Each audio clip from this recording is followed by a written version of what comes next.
some noise firstly. Let's see how many people are here.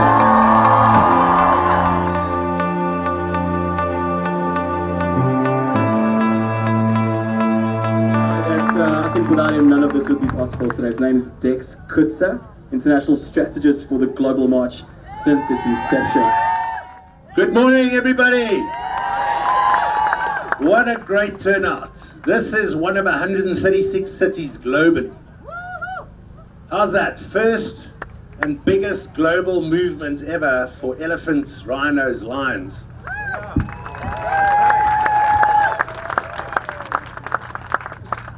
I think it's important for everybody to know that this global march that's been taken about 6 months of planning through a whole group of conservationists stretching from San Francisco to London to Durban to Cape Town, Johannesburg, Soweto, all over. It's taken a lot of preparation, but as opposed to simply marching and hoping that there's going to be media involved, we did a different strategy. And what we did is we drafted a memorandum of demand to the Gang of 19, which is the countries like China and Vietnam and Mozambique and Angola and Laos and the Philippines, Malaysia, Nigeria, all these countries which are the cause of the wildlife trafficking that's taking place. So what we've got to look at here with the memorandum of demand, it was delivered to the embassies by 136 cities. How's that? And our demands are on our website. We're asking governments of the world to have political will to stop the wildlife trafficking, to take in their hands the political will. So we're trying to get the governments around the world to show political will to make the changes in their laws and to stop the corruption that's taking place from Zanzibar to Mombasa, to Maputo, to Johannesburg, to the countries in Asian cities all over. We are losing 100,000 elephants every 3 years at the moment. Think about that. Scientific reports came out. In the last 3 years, we've lost 100,000 elephants to poaching in Africa. That's 4 an hour.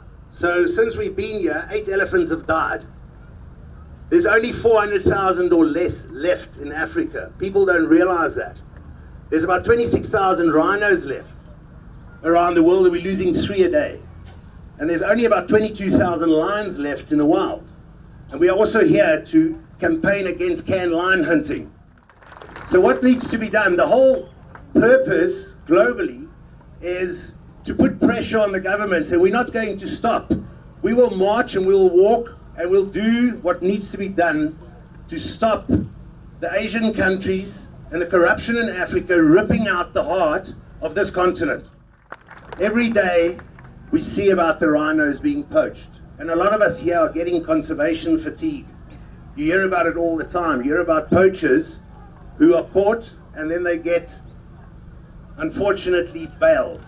So we've proposed to the government, and we've drafted a proper legislative document of 7 pages by the experts to change the laws in South Africa to make sure that convicted poachers get a minimum of 10 years, that they refund the rhino owner the value, and if public servants are involved, whether it's police or rangers or politicians, that they get heavier sentences, and that no bail is given for those that are arrested with proper proof. We're standing here, a lot of our rangers in South Africa and other parts of Africa didn't sign up to be soldiers. They signed up to be environmentalists, to be conservationists, and they've had to turn into becoming soldiers. That's what we're going to stop. This government has not changed the laws in 7 years. Why?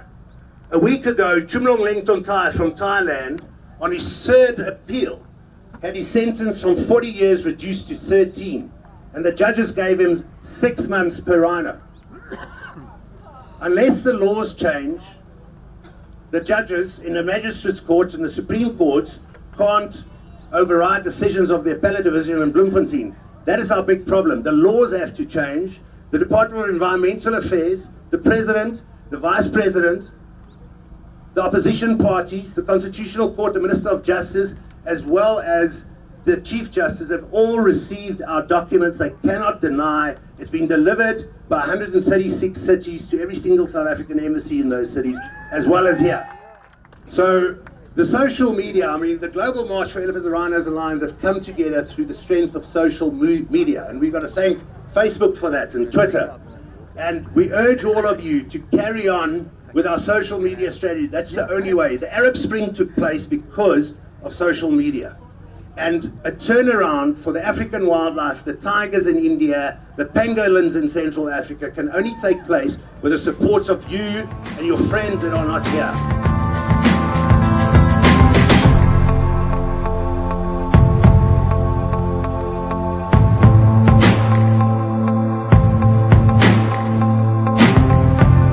A round of applause, unfortunate Parker.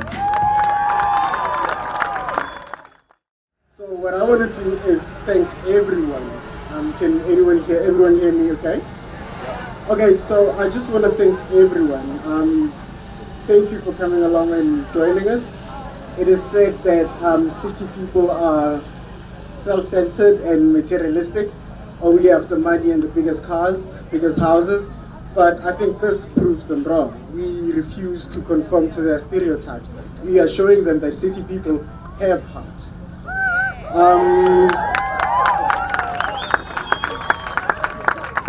Thank you. Secondly, I want to thank the youth. People in my age group, it's time we take back our future. At these events, these huge meetings where our future is decided, there's only elders most of the time. And elders have lived their life. So guys in my age group and the young ones, even though he's playing with a bit of grass there, but it's time we join these meetings and decided our future with the elders. They are not going to be there in our future. So why are we sitting at home doing whatever while they're deciding our future? Let's take back our future. Let's join the elders as they decide our future, because it's ours.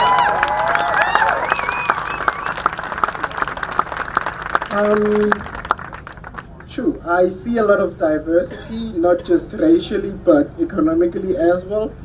I wanna applaud the diversity I see here. We could do with a bit more of dark-skinned people, you know. But diversity that we see here is symbolic of what nature needs. Nature thrives on diversity. Species diversity is good for ecosystems, and when ecosystems are good, they will support us on Earth. So what we are here to do today is ensure that we don't lose the diversity that is supported by rhinos, lions, and elephants. Because if that's gone, we are going to be gone as well. So thank you for the diverse sprinkling. My last point is criticism. I've enjoyed a lot of criticism being a part of this march. I'm sure a lot of you guys enjoyed it as well. I was told that I should be marching I should be protesting against bad service delivery. But I told them basically what we are doing and what service delivery protesters are doing is essentially similar. Well, they are a bit more violent than we are, but it is similar. When services are not delivered, it's a violation of our rights because they promise to deliver. When animals are killed, well, they don't do anything, it's a violation of our rights because they have a legal obligation to protect the rhinos and whatever wildlife on our behalf. So they need to step up. So thank you for fighting for our rights.